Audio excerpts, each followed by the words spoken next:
Alright, so I'm going to show how to open up and disassemble this Lenovo Legion Y540-15IRH. So first thing you're going to want to do is get a PH1 or JAS1 screwdriver, and we're going to remove all the screws from the bottom. Alright, some screws are actually already missing from here. It looks like, so this was actually damaged from a car accident.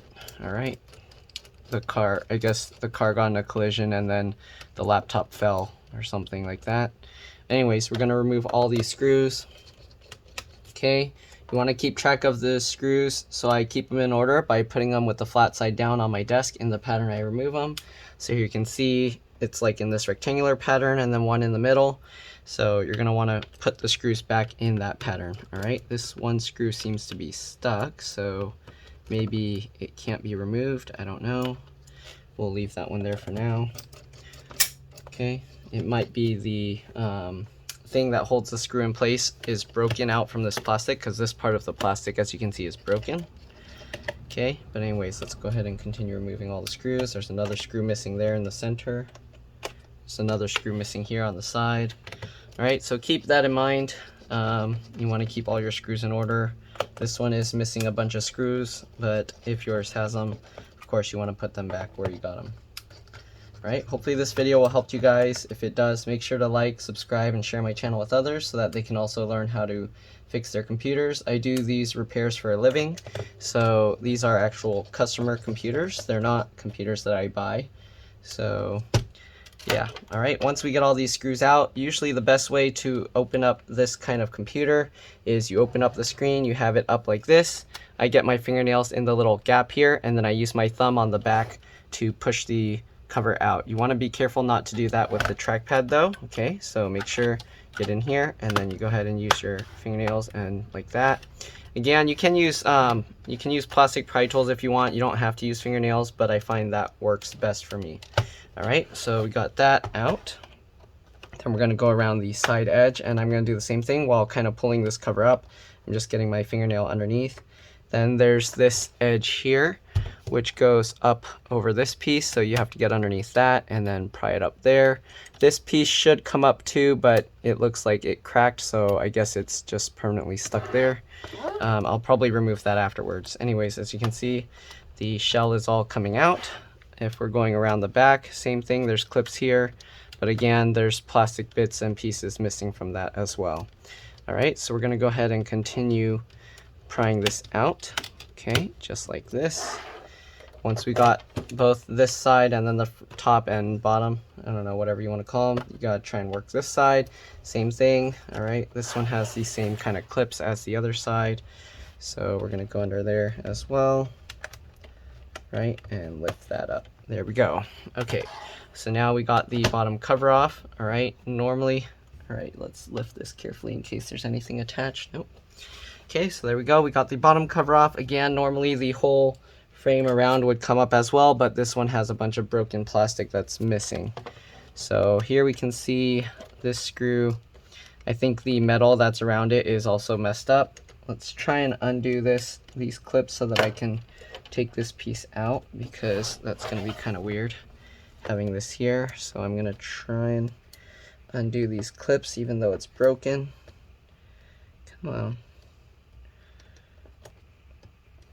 Yeah, I don't know why that thing is clipped on there so strong. It should come out. Jeez, what's going on with these clips here? So for some reason the clips here are holding super strong. I don't know why. Okay, somehow the break in the case made it so this doesn't come out. Normally you can just pry this. Oh, there we go. Okay, so that screw finally came out.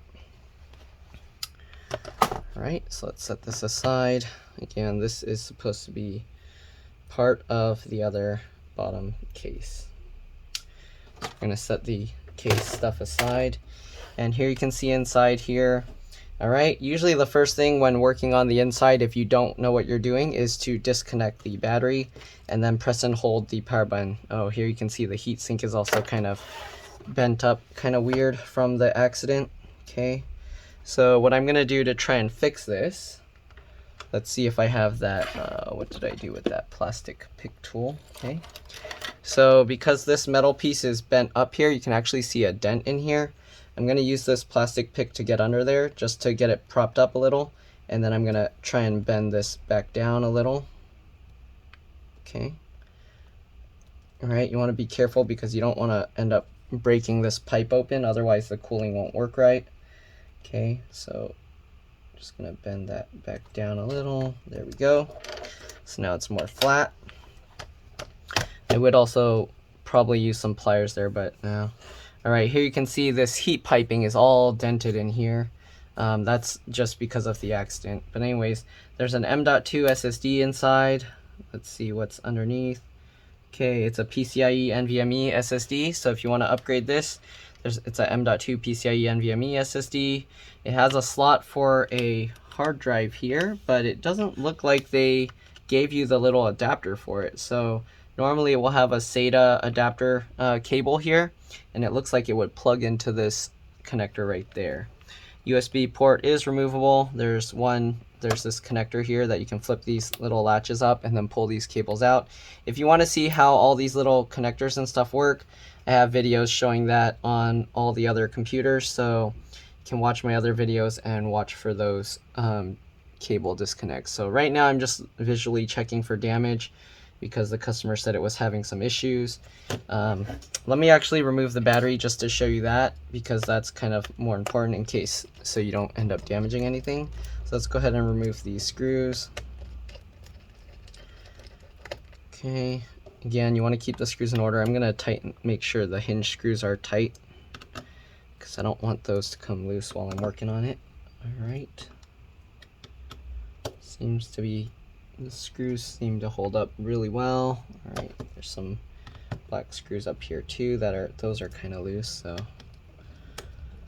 tighten those up. Alright, so let's go ahead and continue removing the battery screws. Looks like there's 5 screws total. Uh-oh, I'm getting some calls or text messages, so I need to, let me check those messages real quick so that it doesn't keep beeping at me. Okay, so we got all 5 battery screws out. Let me stop my messages from beeping. Alright, I'm back. Sorry about that. Okay, so once we got all those screws out, we should be able to lift the battery up. Let me zoom in a little bit to make this a little easier. If you're wondering the battery model number, let's see here. Is there a model number here for this battery? Here we go. Model is L17M3PG2. That's the model number. If you can, I don't know if you can even read that, but that's the model number. Okay, let me zoom back out a bit. Try and hold it up, make it a little bit easier to see. There, L17M3PG2. All right, so now that we got all those screws out, let's go ahead and lift this up. Okay, you want to be careful not to get anything caught on it while you're lifting it up. Okay, slowly lift it up. All right, and then this kind of connector, you kind of have to just wiggle it as you pull it. It helps to try and get underneath, so that I use one finger under the cables and then the other finger on top. It's hard to see, but my finger's under here, right? So I pinch it like that between my fingers, and then I kind of just wiggle as I pull it. And as you can see, as I wiggle it, the connector just comes out really easily. All right, you don't want to just yank it really hard because then you can break the wires or you can even damage this connector here. All right, after you remove the battery, what you want to do is open up the screen, and then you want to press and hold the power button for 10 to 15 seconds. This will drain any power that's left in the motherboard capacitors to make it safer to work on. All right. So some people ask me, like, do you have to do that? No, you don't have to, but it makes it a lot safer. So it's kind of like saying, do you have to wear a helmet when you ride a bike or something? I mean, if you fall, then it's, yeah. So same thing with the laptop. If you accidentally do something that can damage it, I mean, it's only takes 15 seconds. It doesn't make the thing much harder. So yeah, I highly recommend doing that. All right. So might as well just say, yes, you do have to do it. But then people will do it without doing it and say it worked fine. Anyways, so there's the BIOS CMOS battery here. Some people also call it the real-time clock or RTC battery. This battery saves like the BIOS settings and things like that and the time. Then you got the keyboard connector under here. To remove that, you do have to take the SSD out. Then you got the cable here for the touchpad button here. And then from the touchpad buttons, it goes up here into the motherboard. Okay, You got the wireless card all the way over here. Hopefully you guys were able to see everything I was pointing at. You got the speaker cable connector here. Okay, both speakers connect through that one cable. So it plugs into the board there. Then this speaker has this cable running to the other speaker. Okay, I am going to clean this out because it is a little dusty, but it doesn't look too bad. All right, you got the fan connectors here and here. And yeah, everything visually looks okay. I don't see anything that looks loose here. Usually the main thing when you reset the battery, the main reason I do that is if I'm going to be messing with the LCD or LVDS connector. I actually don't even see it on this side of the motherboard, so most likely if you want to disconnect the screen, you'd have to pull the screen out, or it looks like maybe there's something. I don't think you can just pull this piece off, so I don't know. Looks like it has a separate piece here. It breaks apart there. So maybe once you remove the screws, you can pull this plastic piece off. Again, I'm not going to mess around with it too much because the computer so far is looking okay. I was running it and it was running fine. So maybe the issues, if they were having, it was either overheating, or if they're unlucky, the sudden impact could have caused like a crack into the motherboard. So possibly lifting it or moving it around. I'll have to test that while it's running, see if that causes it to shut off. The other thing here is the RAM. So there's this metal cover on top. I get my fingernail underneath the metal cover, and then I just pry it up just like that. You want to go on all the corners, okay? Just like that. Once you get it up on one side, you can kind of just grab the side of this box and you can kind of just wiggle it to pull it off if you're able to. Otherwise, it helps to kind of just pry underneath like that with your fingernails, okay? There we go. So here you can see the RAM. So the RAM here, I pulled the two tabs to the side to remove it, is PC4-2666V. You can get any size stick of RAM, just make sure it's PC4-2666V, all right? So this is an 8 gig stick. You can get two 16 gig sticks if you want, but other than that, yeah, everything else looks okay in here. All right, so I'm gonna clean this out and then I will be back. I'm gonna put this cover back on. All right, so let's go ahead and put this metal cover back on. Make sure you line it up with those little metal clips just to get everything in place, and then push it down. All right, there we go. All right, I'm gonna clean the dust out and I will be back. See you guys in a bit. All right, I'm back. So I cleaned that all up. I actually didn't clean the dust off this side, but this side's not too bad. I'll just brush it off anyways.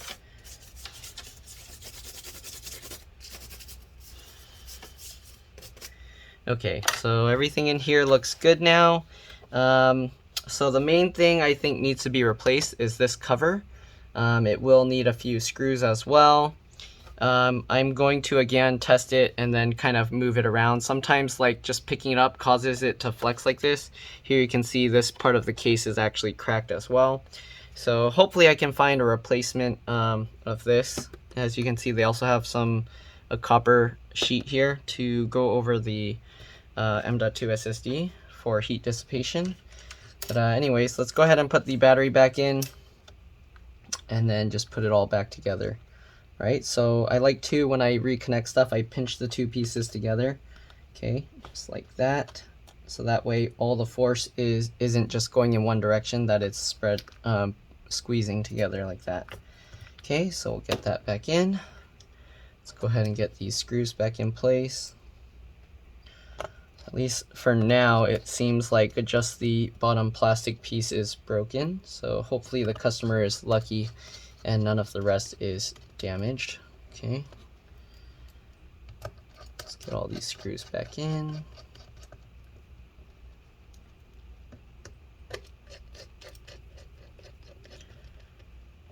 Okay, there we go. All right, and then let's go ahead and put this bottom cover back on, get everything lined up. Everything should just snap into place. Once you get it all lined up, you can just kind of push it down and click it into place. There's no real tricks to this one, anything that you need to watch out for. Just click everything back together, smash it all back in place. All right, let's get this plastic broken piece back in. Oh, that's going to be a little weird. Okay, I probably should have put this piece back first. Okay. Yeah, so normally this is all one piece, so it's not going to be weird like this when you work on it, but for this one it's broken, so we'll see. Alright, looks like that clicked all into place. Okay, let me make sure everything looks okay.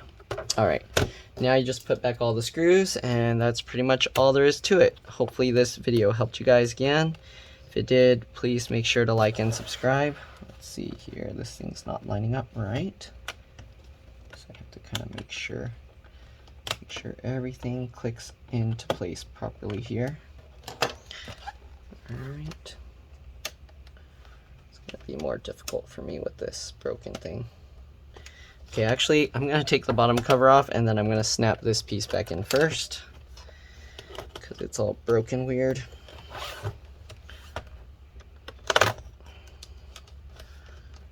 Okay. Sorry, I'm kind of doing this off camera. I'm just trying to see what I'm doing. Okay. Alright, let's see about getting that one broken piece on first.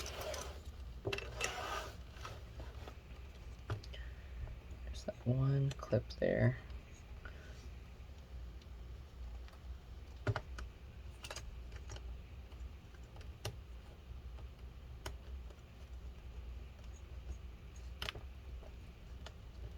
Okay, so I see what happened. There's this little clip that goes over the top here, and then this clip goes into this little latch area here. And that's why it was so difficult to remove. So that goes in there, and then that goes in there, and there we go. Okay, I'm gonna go ahead and put that screw in first, just so it doesn't move around too much. There we go, and let's go ahead and put the rest of this back on. Again, you just line it all up and smash it down. Okay. Hopefully there's no other issues with this computer. All right. The customer said that it was actually intermittent before, so we'll find out. I'm gonna see if I have some spare screws for this thing. These use some pretty thin screws. I have some screws that look very similar, so hopefully they'll work. Oh, that's a little too long. The thing is, you don't want to use a screw that's way too long, and screws that are way too short won't work either, so it's kind of a little bit tough. You have to find exact matching screws. See, these are slightly too long, and if you try and put that in there, you can actually damage your computer, so you want to be careful. Okay, that one's about the same. The only problem is the top is a little different, but we'll see if we can get that in. Okay, good. It used the same screwdriver. That's nice. Okay, so I'll get that in. Let's get the last few screws in. We're missing two of the smaller screws, so we're gonna have to look for a couple of those. Okay, so let's look for these smaller, shorter screws.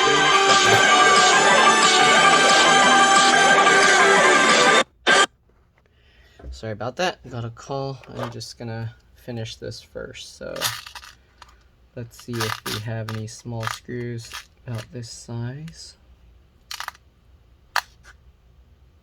That's too long. These screws are, I don't know, they're like weird size. I don't think I have any that are that length. This one's even skinnier screw, so that won't even work. This might work. Okay, it's shorter, but it might work. Kind of curious. Let's see. Nope, that won't work. So I don't think I have any screws that will fit this. Either too long or too short. This one might work. Alright, so I'm going to put that one over here. Alright, that one works. Do I have any others? Oh no, now my phone's going to keep beeping. Let me stop my phone from beeping real quick. Okay, let me finish this.